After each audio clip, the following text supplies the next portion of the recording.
Bismillahirrahmanirrahim. Assalamualaikum warahmatullahi wabarakatuh. Pemirsa yang dirahmati Allah, marilah kita simak ceramah dari Buya Syakur Yasin dengan tema Masuk Surga Tanpa Hisab dan Azab. Sebelumnya marilah kita berselawat terlebih dahulu. Allahumma sholli ala Sayyidina Muhammad wa ala ali Sayyidina Muhammad. Marilah kita doakan semoga almarhum Buya Syakur Yasin diberikan tempat terbaik di sisi Allah Subhanahu wa taala. Amin ya rabbal alamin. Kira-kira ibu-ibu, bapak-bapak kepengen nggak begitu mati langsung surga? Saya punya ilmu. Yuk kita jajal dulu, coba kira-kira bisa nggak ya? Jadi orang yang mati langsung masuk surga itu di samping persoalan tidak membawa dosa, karena kondisi kejiwaan mereka sudah dalam keadaan damai. Namanya nafsul mutmainnah. Makanya orang yang meninggal ketika sudah damai, sudah tidak ada keluh kesah, tidak ada kekecewaan, tidak ada rasa benci, tidak ada kemarahan, tidak ada hasud, tidak ada. Yang ada hanya bahagia, damai, tenang, tentram, tumakninah. Nah, itulah makanya nafsul mutmainnah ini adalah sebagai persyaratan tiket untuk langsung masuk surga, yaitu bagaimana caranya supaya jiwa kita ini selama hidup selalu dalam keadaan damai. Dengarkan firman Allah, Bismillahirrahmanirrahim. Ya ayyatuhan nafsul mutmainnah, wahai jiwa yang damai, irji'i ila rabbiki, pulanglah, yuk kita pulang kepada Tuhanmu. Radiyatan mardiyah, kamunya suka, Allah juga suka. Sirane seneng, Gusti Allah seneng. Wadkhuli fi ibadi, ayo naik kendaraan bareng-bareng bergabung dengan hamba-hambaku. Wadkhuli fi ibadi, begitu sudah masuk kendaraan bersama-sama hamba Allah, lalu kereta itu berangkat, krieng berangkat, begitu grog sampai blak dibuka, fadkhuli jannati, silakan masuk ke dalam surgaku. Enak gak Pak? Datangnya dijemput, ya kan, bergabung dengan sahabat-sahabat kekasih-kasih Allah. Begitu sampai tujuan, blak dibuka pintunya, monggo silahkan, diaturi melebet, mangga wadkhuli jannati. Nah, jadi nafsul mutmainnah ini satu radiyatan mardiyah, Allahnya senang, kitanya senang. Jadi orang yang jiwanya tenang itu orang yang jiwanya selalu senang. Apapun yang diberi Allah selalu senang. Saya mau nanya, bisa enggak, sulit atau mudah, gampang atau angel membangun jiwa kita supaya selalu senang apa saja pemberian Allah itu? Bisa enggak kira-kira? Oke. Dikasih uang banyak senang enggak? Alhamdulillah. Dikasih uang sedikit senang enggak? Alhamdulillah. Tidak dikasih uang senang enggak? Enggak lulus tuh. Tidak dikasih uang pun selalu senang, alhamdulillah. Sampai duitnya hilang juga alhamdulillah. Kalau bisa begitu, percayalah, nanti matinya dijemput, langsung diantarkan, langsung masuk ke dalam surga. Radiyatan mardiyah. Kamunya senang, Allahnya senang, sama-sama senang. Begini, kalau engkau selalu senang apapun yang kuberikan kepadamu, maka aku pun selalu senang apapun yang engkau lakukan. Sampai yang sing rewel baik cangkeme, apa beka orang senang Gusti Allah kan dia. Tapi kalau kamunya selalu senang, tidur pun Allah senang, gak ada urusan. Karena saling mencintai. Orang itu kalau sudah cinta, yang jelek kelihatan bagus, percaya enggak? Tapi kalau orang itu benci, yang bagus semuanya kelihatan. Itulah, maka yang perlu dibangun adalah cinta kita kepada Allah melalui ridha kita kepada segala keputusan Allah. Makanya ibtigha mardatillah itu menjadi acuan kita bersama. Apapun yang kita lakukan, ibtigha mardatillah, dalam rangka nyeneng-nyeneng Gusti Allah. Nah, selama ini apa yang kita lakukan tidak pernah untuk nyeneng-nyeneng Gusti Allah, tapi nyeneng-nyeneng diri kita sendiri. Wis kon bae. Ya cek badukan dewek mono. Allah akan senang kalau kitanya menyenangkan Allah. Kalau kitanya menyenangkan diri sendiri, ternyata kita selama ini yang kita lakukan adalah untuk menyenangkan diri kita sendiri. Kapan kita berbuat sesuatu supaya Allah senang? Ibu-ibu sekalian, punya suami berbeda-beda. Ada suami yang cerdas.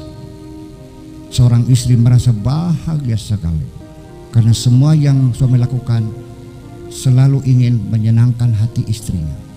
Berbahagialah engkau wahai perempuan kalau punya suami yang selalu menyenangkan hatimu. Paham bikin ke? Paham bikin ke? Atensinya begitu besar. Iya. Bepergian pulangnya bawa sate kayak dengan isi no kita ya oleh sate terung tusuk sate. Iya, tapi sekalipun hanya 3 tusuk juga ya alhamdulillah suami kita punya atensi.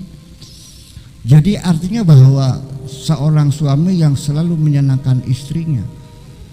Ya Allah Bu, ketika mati nangisnya 3 bulan gak mandek-mandek. Tapi kalau suami yang tidak pernah menyenangkan istrinya, selalu menjengkelkan, begitu mati alhamdulillah aku bebas. Beli simpengen modal 3 koyak. Nah itu kan terjadi sehari-hari. Bapak-bapak, ibu-ibu sekalian, semua di antara kita, kalau kita hidup kita di dunia saja selalu ingin membahagiakan orang lain, ingin menyenangkan orang lain, percayalah itulah kepribadian yang disenangi semua orang. Dan orang itu pasti akan dirindukan oleh siapapun. Paham bikin gitu? Nggak ketemu tuh, ya Allah gimana kabarnya, sehat? Selalu kita menanya gimana kabarnya, kok pengen ketemu aja. Ya, karena kita merasakan orang itu memperhatikan hidup kita, menolong kita, membantu kita, membagi kita, maka pasti kita merindukan. Tapi kalau orang itu jahat, nggak peduli, nggak pernah perhatikan orang lain, siapa yang mengingat kamu? Iya. Nanti aja perhatikan orang yang baik itu seperti apa. Ketika meninggal sedesa banyak yang nangis, percaya nggak? Tapi kalau kita jahat, begitu mati, kasih nyaur kaul gini. Pada nadar, ada yang bikin bubur merah, bubur putih di lapangan. Anak sing ngadrep ning kalian, alhamdulillah semuanya. Iya, urus-urus sih. Iya, bikin rusak saja semuanya itu. Nah maka percayalah, saya yakin bahwa orang yang hatinya baik, yang ridho kepada Allah, saya kira waktu mati juga nggak mungkin akan disiksa kok, langsung masuk surga. Jiwa yang tenang. Yo sekarang ibu-ibu beli payu-payu laki, alhamdulillah beli. Alhamdulillah. Ketemu sama pacar seneng nggak? Alhamdulillah. Ngajak kawin seneng nggak? Punya suami alhamdulillah. Suaminya pacaran lagi? Wah masih belum lulus. Kira-kira selalu alhamdulillah.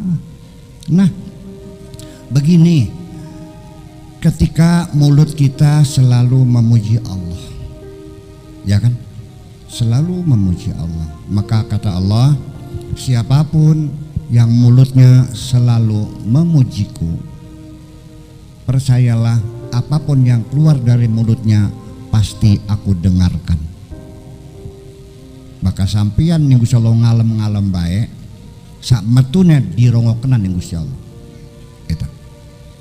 Tetapi ketika kita mulut kita ngomel saja, mencaci maki Allah, selalu komplain, selalu berkeluh kesah, maka yang keluar dari mulut kita berbau bacin semuanya itu. Ya, tutup hidung semuanya.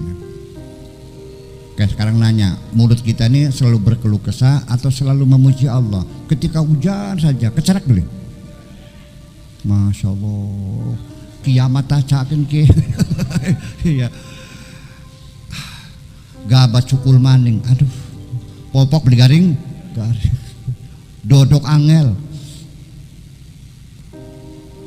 tidak berhenti hujan pagi, sore, siang, malam. Kita berkeluh kesah, kecerek bareng. Oke, kata Allah, malaikat itu orang gintung pada kecerek kabeh. Jadi gimana ya Allah, udah tutup langitnya, nggak usah dikasih hujan lagi dah, tutup terap, nggak hujan-hujan, sawah meretak kabeh. Sumur pada garing kabeh, kecerek dulu. Panas udara ngar-ngaran, ya Allah, neraka takin kecacrek mana. Begitu dilihat masih kecrek juga. Malaikat coba alternatif ketiga, sekarang kasih hujan pagi, sorenya stop. Siang hujan, malam tidak. Pagi hujan, sore tidak. Entar hujan, entar tidak. Kecrek mana boleh? Iki jagat leglok tember. Jadi itulah satu gambaran bahwa sehari-hari kita ini selalu mempersalahkan Allah, selalu berkeluh kesah. Untung ditempong lagi. Tapi kalau sudah berlebih-lebihan, setiap hari cerak ditempong aja dengan tuh. Rabin ya, aduh ya sirari ditempong nang Rabin ya. Malaikat ika darkum bocah gintung ya nyewot dibain kita ke priben tempong cangkumna. Siap Gusti. Pakai tangan kanan apa tangan kiri? Kata malaikatnya, terserah kamulah. Kalau pakai tangan kanan menyonya ke kanan, kalau pakai tangan kiri menyonya ke kiri. Pak, lapor, sudah saya tempong ya Tuhanku. Pakai tangan apa? Tangan kanan. Ya udah betul, menyon kanan. Menyon kan? Apalagi ya Tuhan, itu kakinya yang tukang nendangin pintu tuh. Kecokin sisan. Siap Gusti, truk gedok. Melakunya diseret boleh. Itu tangannya suka namparin istri tuh, kurang ajar banget tuh. Pelintir tangannya tuh. Siap Gusti, kerkek. Akhirnya Pak, melakunya diseret. Tangannya nyerkingkol. Cangkemnya ECC. Itu hukuman untuk orang yang selalu marah-marah kepada Allah. Udah paham? Nah makanya ini orang di dunia udah menyon-menyon, bagaimana bisa masuk surga langsung? Ngaco ngomong. Itulah persoalannya. Jadi kalau kita selalu berkeluh selalu melihat sawah kena kelowor, gagal panen, plenger ding galong, balik nedang lawang, nyewat ding sapa.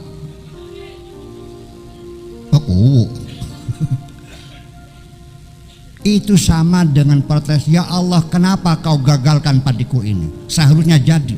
Bayangkan tiap hari seperti itu. Jadi kekecewaan itu adalah berawal dari karena yang diharapkan tidak terjadi. Yang disalahkan siapa? Allah juga. Makanya orang marah itu berarti marah kepada Allah. Dalam bahasa agamanya begitu. Tapi kalau ibu-ibu nanya sama dokter, kenapa orang yang marah-marah kena stroke?